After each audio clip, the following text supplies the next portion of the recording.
Hello everyone, welcome back to my channel and to this long awaited and highly requested video. I mean, it's only taken me 2.5 years to actually get around to filming this. Okay, so first things first, I'm going to talk you through how I wash my delicates. So in terms of delicates, we're talking cashmere, knitwear made of other natural fibres like alpaca and wool, silk, and also any kind of delicate silk and lace underwear. Right, I have never, ever been to a dry cleaners. I just don't use them. I do all my own laundry myself. And yes, I know you guys might be a little bit shocked by this, but I wash all of my delicates in the washing machine. Now, some of the new super fancy washing machines, like the really expensive ones, have a specific cashmere cycle, or some of them even have a silk cycle and an underwear cycle. Ours isn't that fancy. Ours is a modern washing machine, but the function that I choose to wash my delicates on is delicates. Right, so using the delicate cycle, I set the temperature to cold, 0 degrees, because any heat causes shrinkage, in particular when you're washing knitwear. So always wash on cold. And then the spin setting should be at the lowest possible for that delicate cycle. Now, to protect my delicates whilst they're in the washing machine, I always use laundry bags.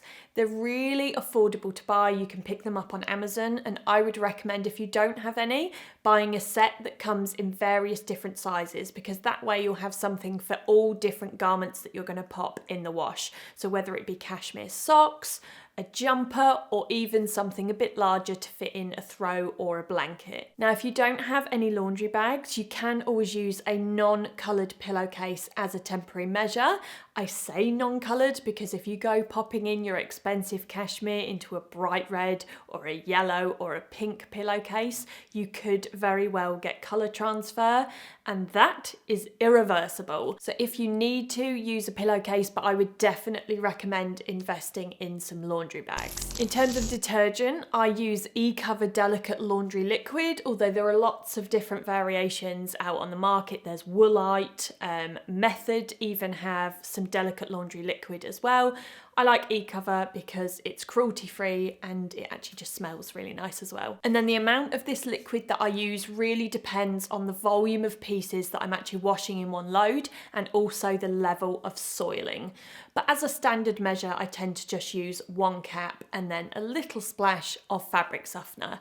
The fabric softener that I use is also by eCover. I also apply the same standard washing rules when doing my delicates as I would do for any other laundry load. So whites, darks and colours, and I don't mix any of those together. I keep them all in those separate categories when I'm doing a delicate load. Now, moving on to drying. Once the machine has finished its cycle, I'll remove all the delicates, take them out of their individual laundry bags, and then I'm going to reshape each piece whilst damp. Now, this only really applies to knitwear, so we're talking cashmere, wool, alpaca, lamb's wool, any of those kind of natural fibres. You don't really need to reshape silk. Once I've reshaped all the garments, I will get out my airer and I'll lay a towel across the airer, and then I will lay out all of the items flat so that they can air dry. I avoid using heat when I'm drying my delicates, so we're talking things like a tumble dryer, and even if you were going to drape your items directly over a radiator, those are big no-nos for me, because the instant heat, the high temperature and the quickness of drying can cause shrinkage, which will of course ruin your garments, and in most cases is irreversible. When it comes to silk and other delicates, I'll use the exact same process of lying them flat on a towel to air dry. I absolutely do not use pegs on delicates. That's like my golden rule.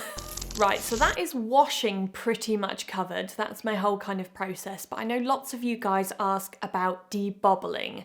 And my number one item that I always recommend you have in your wardrobe SOS kit, I suppose we should probably call it, is a debobbler. And I'm talking about one of these little mechanic kinds. This one I bought off eBay. I think it was no more than about £7. I bought this purely because I had a look at the reviews and it was cheap. So whichever one has as close to 5 stars as possible and is relatively cheap, that's the one I will always tend to buy. But to be honest with you, most of them do the exact same thing. Now, the only kind of debubblers that I would not advise buying are these which are currently circulating the internet in these very awe-inspiring infomercials, and it's the ones which are like a little stick and a razor. I would not advise buying one of those because despite how amazing the video looks and how it's removing all of the fluff and all of the bubbles, they actually cause drag on your garments, and that is not good. So I would just stick to a little battery operated mechanical one. You can literally use a debubbler as much or as little as you like. I tend to just judge it from garment to garment, depending on how many times I've worn it. I'll have a look, and if I feel like it needs a bit of a freshen up and I'm getting a few bubbles in certain areas, then if I've got a bit of spare time on my hands, I will just go and have a little debubbling session. And in no time at all, it will completely revive your knits, and in most cases, it has them looking as good as new. Moving on to steaming. Don't worry, it's not plugged in. That would be awkward, wouldn't it? Again, a steamer is another one of my wardrobe SOS essentials, especially if you travel a lot. So this is the one that I currently have. I used to have a much bulkier one that was not travel friendly. However, I decided to invest a little bit more money in the Philips Steam & Go Plus, just because I'd seen really good reviews online, and also it is travel friendly because this is the size of it and then it just has the cord. So this is super easy. It comes with a pouch as well and a little metallic glove, which is very jazzy, but this is super travel friendly. Now, the only downside to this one is that this is the size of the water reservoir. So it is a travel friendly device, which is why this is very small, but when you're using it at home, and you can literally use it on anything. So if you have drapes, curtains, blinds, whatever, you can use it on those as well, so long as you can stretch the plug over. But the reservoir does run out very quickly. I find that filling this up once does one garment only, so it might pay to have a little jug by the side of you so that you can top it up rather than having to go to the bathroom or the kitchen every time. So it will come as no surprise that I use my steamer for decreasing. I mean, that is the primary use of a steamer. So I'll use it on literally any kind of fabric. I'll use it on basic t-shirts, just because it's easier and less of a faff than getting the iron and the ironing board out. I'll use it on all of my delicates for silk. It is incredible at getting creases out. And I'll even use this on much heavier fabrics like coats. Now, another thing to mention is that steam is excellent for killing bacteria. So if, like me, you don't take all of your coats to the dry cleaner, trying to save a little bit of extra money, then use your steamer on the areas like the armpits, because it will freshen them up. It will kill any bacteria that's been hiding in there. Right, moving on to denim, because as you all know, I am a big fan of the denim. I have ample pairs of jeans, so I've had to really take the time to perfect the process of how I care for my denim collection. First things first, I try not to wash my jeans too regularly, and I know that might sound a little bit gross, but I tend to leave them for about 5 to 8 wears per pair before I wash them, unless they've been soiled. So I don't mean that I've crapped myself, by the way, although that would also count towards washing them. But I'm talking food spillage, drink spillage, dirty paw print here and there.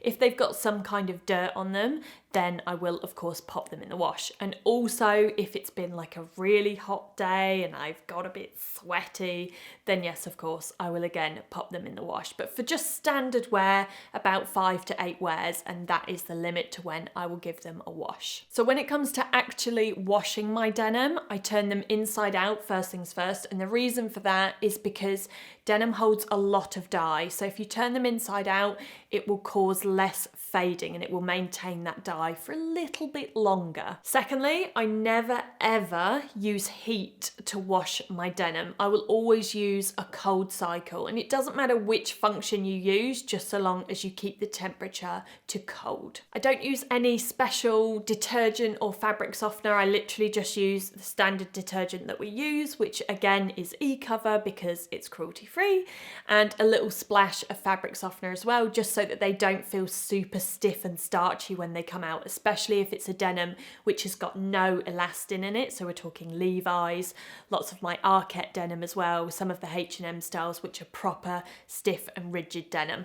A little splash of fabric softener and it will leave them feeling, well, a little bit softer.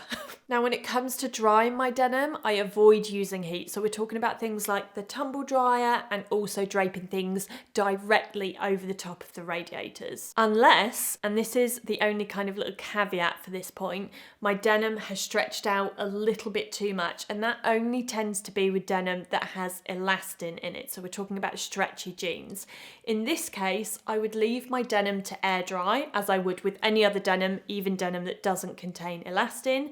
And then just as it's almost dry, or even if it is fully dry, I will pop that into the tumble dryer for a maximum of 10 to 15 minutes. Any longer than that and you are going to get too much shrinkage and your jeans are going to come out tiny. Right, so that's it from me, guys. You've had some of my little tips there on how I care for my delicates and also my denim.